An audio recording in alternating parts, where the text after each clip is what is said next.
BNP ক্ষমতায় এলে কৃষির উন্নতিতে সর্বাত্মক প্রচেষ্টা চালাবে বলে প্রতিশ্রুতি দিয়েছেন দলের ভারপ্রাপ্ত চেয়ারম্যান তারেক রহমান। বিএনপির দেশ গড়ার পরিকল্পনার শীর্ষ কর্মসূচি আলোচনার সভায় প্রধান অতিথির বক্তব্যে তিনি বলেন, ক্ষমতায় গেলে আবারও খাল খনন কর্মসূচি শুরু করবে বিএনপি।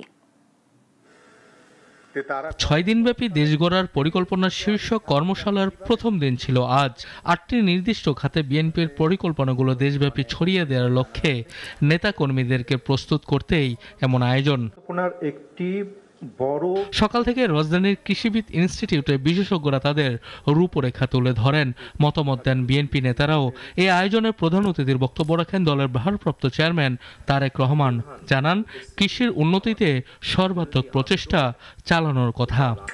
খাল খনন করার মাধ্যমে উনি একদিকে যেরকম বন্যাকে নিয়ন্ত্রণ করেছিলেন, আরেকদিকে ঠিক একইভাবে ফসলের সেচ ব্যবস্থার উন্নতি ঘটিয়েছিলেন। তার ফলে যেটা হয়েছিল, বাংলাদেশের যেখানে একটি ফসল হতো সেখানে দুটি ফসল হওয়া হলো, শুধু পানি সরবরাহ ঠিকভাবে পাওয়ার জন্য।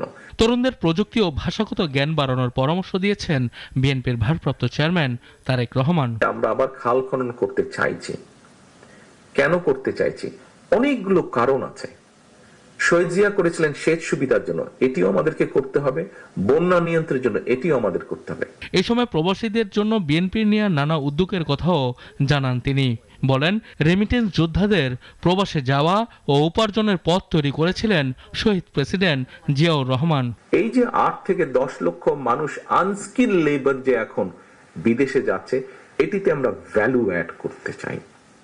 আমরা এটি 8-10 লক্ষ থেকে আমরা 15 থেকে 20 লক্ষ নিতে চাই গ্র্যাজুয়ালি আমরা এটাকে, এবং এই মানুষগুলোকে আরো যাতে বেটার কাজ করতে পারে। তরুণদের প্রযুক্তিগত জ্ঞান অর্জনের ওপর গুরুত্ব আরোপ করেন বিএনপির ভারপ্রাপ্ত চেয়ারম্যান। তিনি বলেন, প্রযুক্তির জ্ঞান থাকলে তরুণরা অনেক বেশি আয় করতে পারবে। বাংলাদেশ জিন্দাবাদ, বাংলাদেশ জাতীয়। সানি আহমেদ, নাগরিক, ঢাকা।